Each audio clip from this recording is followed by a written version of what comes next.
There's nothing like a fine tobacco and a quiet, relaxing afternoon where I can just zen myself out and have a quiet, nice evening. Ah. What do you mean Viva Pinata can't go on the list? We're not adding it, dude. That's okay. That's all right. I'm still in my zen. That game is a national treasure. It's a great game. It's garbage. Oh my God, what is going on now? Well, that's still not done yet. What is going on in here? What are you arguing about now? This fool only put one of the best games of all time on our freaking list. You're delusional, dude. This game was crap. It might as well be included in a Happy Meal. You pretty much void the warranty of the Xbox when you put the game in. It's a national treasure. It's trash. Look, you two have been friends forever. Can't you come to some compromise on this thing?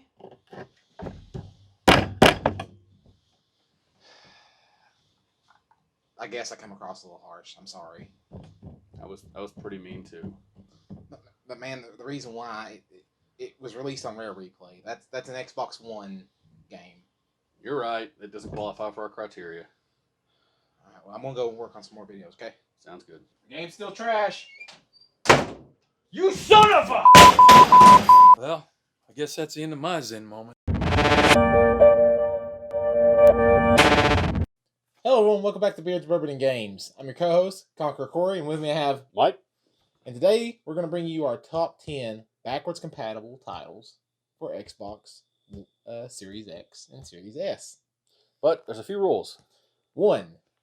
We are limited to 1 entry per series. So as much as I would love to list Elder Scrolls 3, Elder Scrolls 4, Knights of the Old Republic 1, Knights of the Old Republic 2, Fable 1, Fable 2, Fable 3. Fable Anniversary Edition.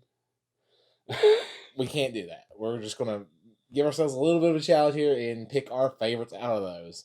Another rule is we cannot pick any games that have a current release or remaster. So as much as I would love to list Mass Effect or Kingdoms of Amalur, we cannot because they're no longer back. Well, while they still are backwards compatible, then there are newer remasters available to buy for the current generation. So me and Mike worked very hard on this list. We had our disagreements about what should go there. Long live you, Piata. What was that? Nothing. All right. Let's get started. Okay, so we're going to start this list off with a game known as Mercenaries. Now, this game may have flown under the radar, which is one of the reasons why we wanted to include it on the top 10 list, because I feel that it was maybe overlooked a little bit. But it was a fantastic game. It was super fun. The concept here is you're a mercenary who is deployed to North Korea during a conflict. You're after a dictator and his generals and his lieutenants, and you capture them for money. And it's just a really fun sandbox where you just wreck crap. I love all the just the different weapons you get and just how the gameplay itself works out. I like how when you do negative things on here too, that it like deducts the money from you. So, Yep. And I'm glad that you still can't drive in any generation of game whatsoever. I couldn't drive back then when I first played this, and I can't drive now. So, I mean, this is why Mrs. Conqueror doesn't let me drive. But it is an open world game. I mean, it's super fun. Think Just Cause. The Just Cause series, well, that game, it reminds me a lot of Mercenaries, and I think it borrowed a lot from Mercenaries. But you can blow crap up, you can buy tanks and have them dropped to you, you can buy helicopters, have them brought to you. As you can see here, I'm just going around just shooting crap, and you can spend hours just doing this. It's just so fun. You get to do missions to make money, and like I said, if you kill an ally soldier like I did just now, you do lose money, and I'm supposed to save these guys, but you know what? I'm going to do what I want to, because I'm the conqueror. You're not my real dad. You can't tell me what to do. But it is a very fun game, and if you have not tried it, it's only like $10. It is super worth it. It was I viewed it as a gem in the generation of the original Xbox. It was on PlayStation 2 as well. I just like the Xbox version just because that's what I played a lot in high school, and it really brought me back playing this game.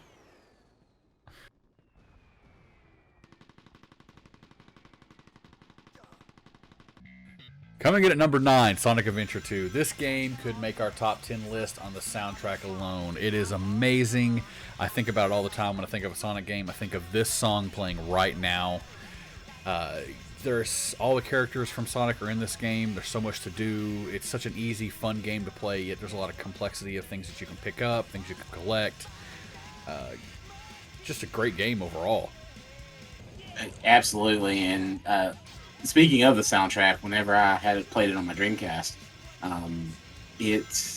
I remember bringing up the music menu and just playing the songs over and over because they were that awesome. And the backwards compatibility version is the battle version, so that's the one that came out on GameCube. But you got the good guy side, you got the light and the dark, and it just you alternate between the stories, and then at the end they combine. So if you haven't played this, you owe it to yourself to play it.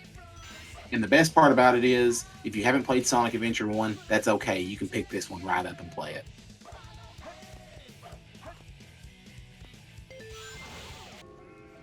The next game on our list is Catherine, and oh boy, this game is just amazing. This is the only puzzle game, actually, that I have played multiple times, and I enjoy each and every time that I play.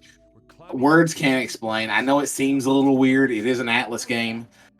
So that comes into play there. If you're a big fan of Persona, you will definitely love this. That's from the same folks. And the story's fantastic. The characters are great. The puzzles are fun and engaging. I love the moral decisions you have to make throughout the game too. It asks you questions, and depending on your questions, changes the outcome of the game. What's going to happen? Like right now, it's asking Corey if he's a pervert. We all know this to be yes. But which one? Depending on what choice you make, depends on kind of how the end of the game happens, and it's different about every time I've played it, which is pretty awesome. It also has multiple endings. There is a good ending. There's a bad good ending. There is a good bad ending and a bad ending. Yeah. So you can't just halfway through it. You have to, if you want the best ending, you have to commit to the direction you're going. I think the first time I played it, I actually got the good bad ending because I didn't commit, like you were talking about. I kind of just winged it.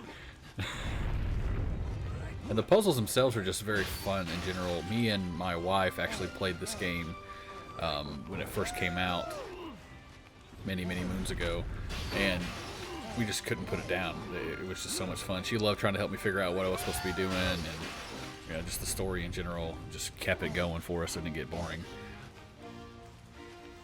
And if the puzzles wasn't engaging enough, as you notice, the bottom of the floors drop out.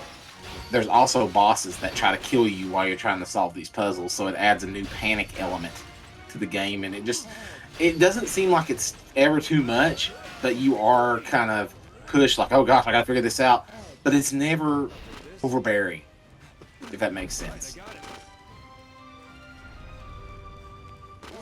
And this is the dream world where kind of everything is happening. And there's another element to this, whereas the real world, where you hang out at a bar and you talk to people inside the bar, give them advice, kind of help them with their personal stories. And if you do that, you can help them survive their own personal nightmare, like we are here.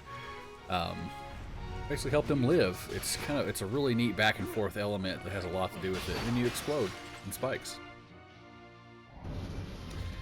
And next, number 7 would be Fable. We chose the first Fable because it's where it all started.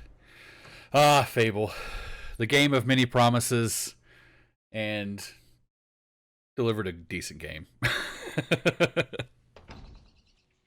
Chicken chase.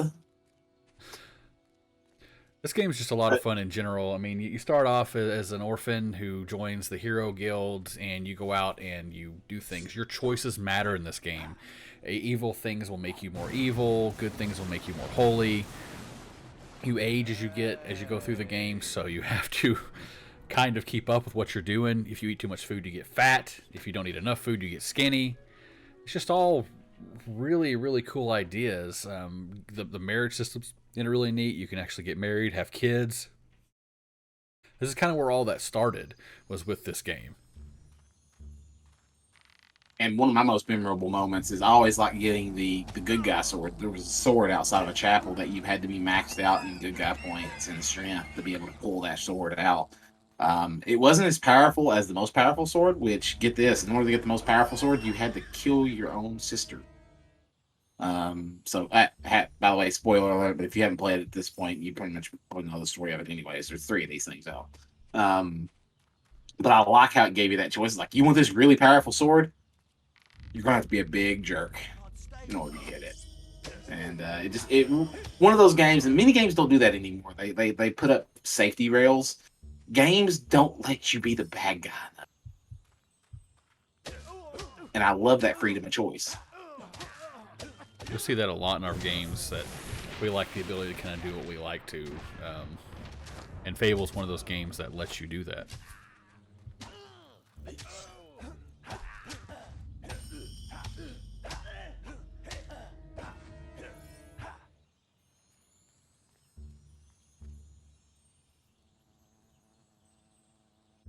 All right, on to our next game, Dragon Age Origins. Man, this was a good one. I remember when it first came out; it was just so massive. So, for those of you who don't know, that it's from a well-known company known as BioWare. You'll see another few other titles on this list because they're just a good company, despite being taken over by EA.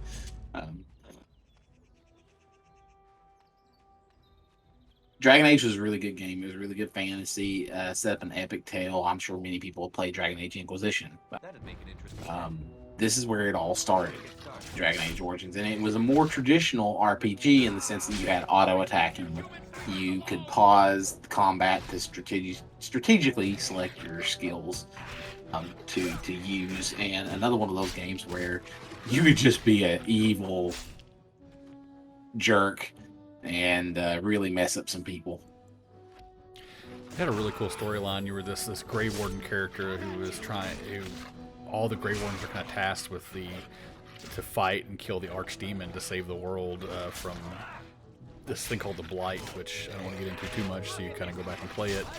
But another really cool thing about this game is this game also released on PC at the time when it came out, and it actually had a top-down view, kind of like you see in Scroller. You could click and move your guys that way, or you could zoom in and kind of play it like you were on console now. But this is definitely a game that if you have not played, you should. You owe it to yourself to play it. I like it more than I do Dragon Age 2. Dragon Age 2 was good in its own right, but it was more action oriented and less RPG. And I like stories. I like RPG games, and this one is no different. It feels like an epic tale. The choices you make matter. You can actually miss some party members if you're not careful. Coming in at number 5, Star Wars: Knights of the Old Republic.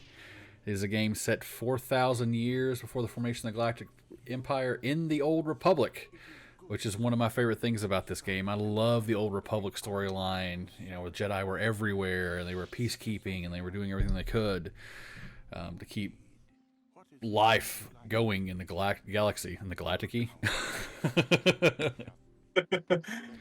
Yeah, and of course, another BioWare game. It was a fantastic game, a good RPG.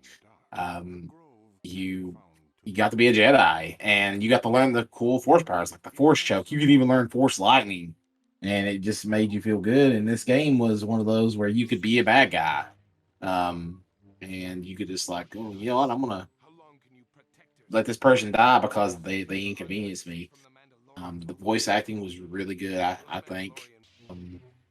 And I love the gameplay. As you can see there, I love twisting around my lightsaber just because it just felt cool.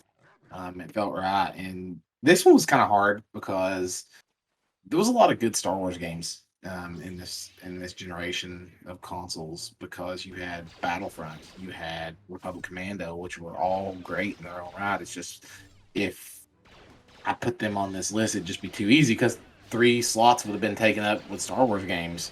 because they were just that good.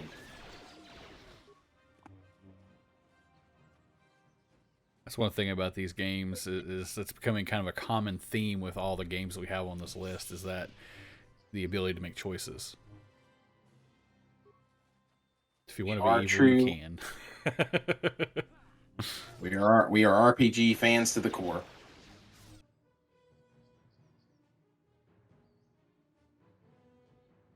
Oh, and who can forget about the what's it, HK90 is his name? Forgive me. Oh gosh, I gotta look up his name.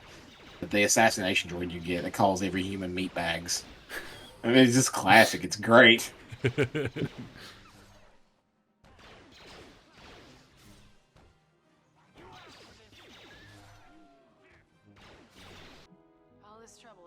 And to no one's surprise ever, we have a survival horror game on here. What can we say? Me and Michael love survival horror, and boy, Dead Space is a good one.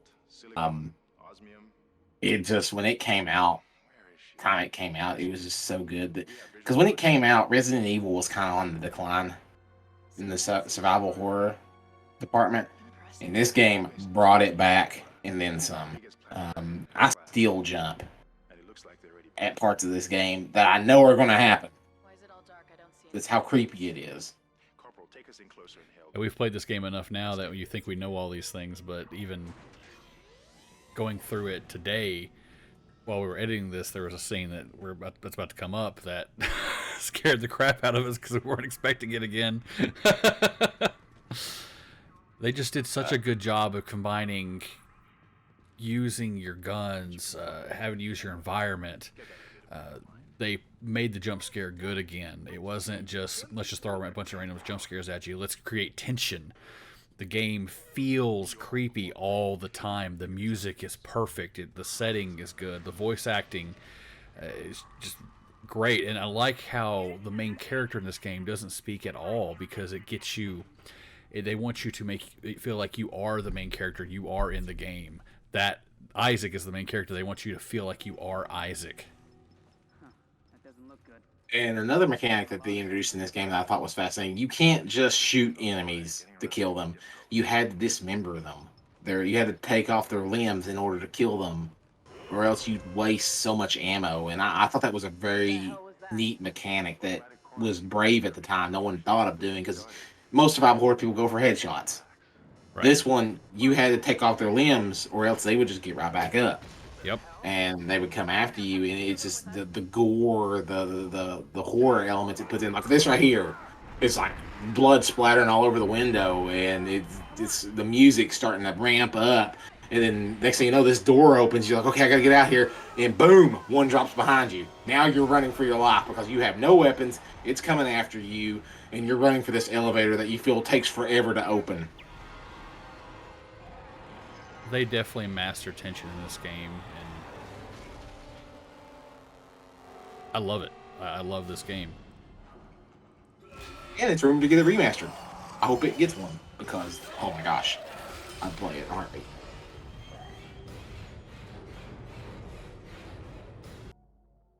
Coming in at number 3, Silent Hill HD Collection. This is a great collection because it has Silent Hill 2 and Silent Hill 3, which are kind of held up as probably the best two Silent Hills. Silent Hill 2, I remember when it came out originally on PlayStation 2, it was just scary. It helped, again, from like things we pulled from Dead Space, it helped a lot of those elements of everything is just creepy around me. I don't know what's going to be around this corner. Oh, I gotta hide. Oh, there's this big giant monster, the Pyramid Head, which everybody thinks of when they think Silent Hill. They think of Pyramid Head. It came out in Silent Hill 2. That was the first place you saw it. And there was some controversy around this version of the game, especially on the 360, because they replaced some of the voice actors. But when we went back to record this, they must have added it in an update, because you had an option between original voice actors and the new voice actors. What I like about this is this gives Xbox players a chance to play these games, because folks that started playing, let's say that they started playing around the time of the 360, they might have missed this, because these were big titles on the PlayStation 2. And this gives the Xbox folks a chance to experience these. The only thing that would have made this better, and it would probably be ranked higher on this list if it actually included Silent Hill 1. But it was just it was a good game. The Silent Hill 2 and 3 were, and this is no exception. I love these HD collections that they released on the 360, and it's great that they're backwards compatible. So thank you, Konami. I can't believe I'm saying that this current time, but they did good. And there's some other collections as well that that Konami released that are good as well. I'm glad they released on backwards compatibility.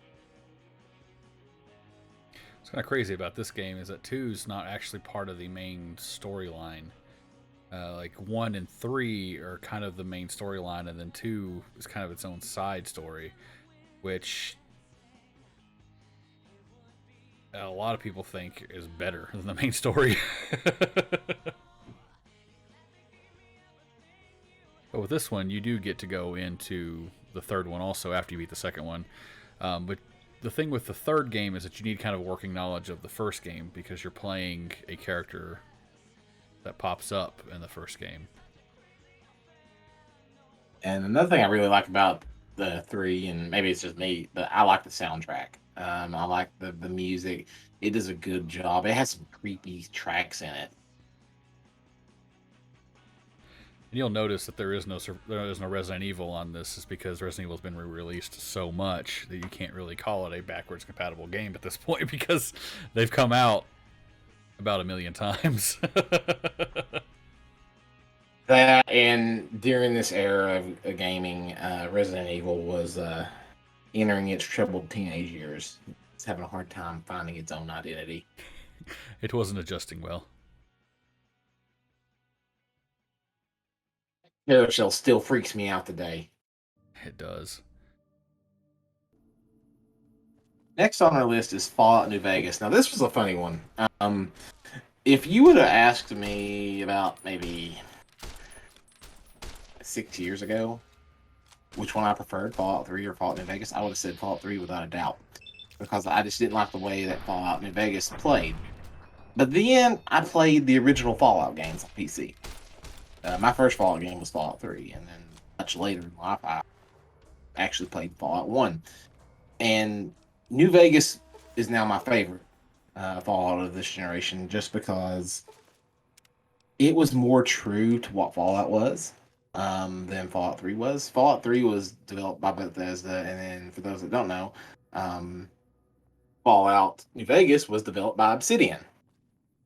And they stuck closer to the core material of the first 2 Fallout games. And what I like about Fallout New Vegas is that you're not railroaded into easy choices like 3 was. 3 was like, oh, side with the Brotherhood. Oh, yep, freedom. There's Brotherhood's the good guys.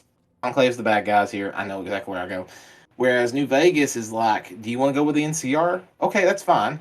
But they're not good guys by any measure. They do crappy things too. They massacred people.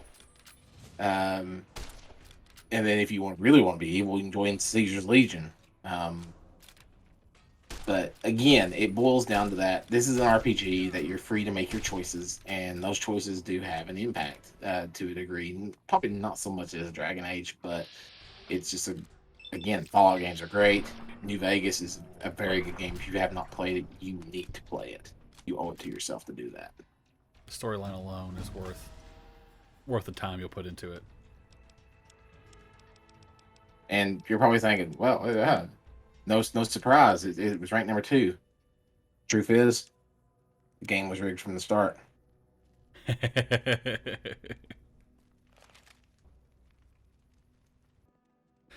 And coming in at number 1 should be no surprise. We've talked about it on this channel a few times before, but Morrowind. The game of ultimate choices, in my opinion. You can kill the main story givers in this game. It doesn't matter. They don't care. You have quests going on that you need. Oh, you killed the guy by accident? Whoops, you're in trouble. I don't know how many times I've played this game, and I've sold key items that I needed for quests, and I had to go back and find the guy I sold it to. And this one right here, the reason why it won out over Oblivion, and I kind of mentioned it earlier in this video, I think after Morrowind, Elder Scrolls games kind of put up too much baby gates and safety gates. It's like, oh, well, we don't want to let you kill this person. Oh, you can't drop quest items. I love how open-ended Morrowind is. And it says, hey, here's the introduction. Here's the general story. Here's the world. Do what you want.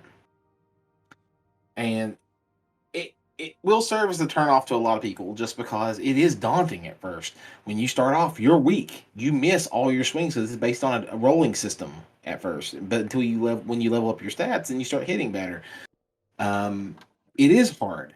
But there's a certain point that you hit in the game after you just keep trying and just keep holding on, and you hit that point where towards probably I'd say in the middle of the game or after so many hours in, you really start to feel like the legend that you are. In this game, you are a reincarnated Nerevar. And he was a huge leader of the Chimer and a legendary hero. And you don't feel like a legendary hero at first, but then after you start questing and leveling up and honing your skills, you start to feel like this legend that can take on these people who are considering themselves gods. You can take them on and kill them, and you become more powerful than they are.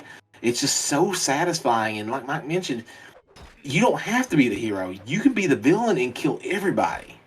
You can doom the world. It is your choice. It is your freedom to do so. Whereas in Oblivion, you couldn't kill key characters. Skyrim, you can't kill key characters.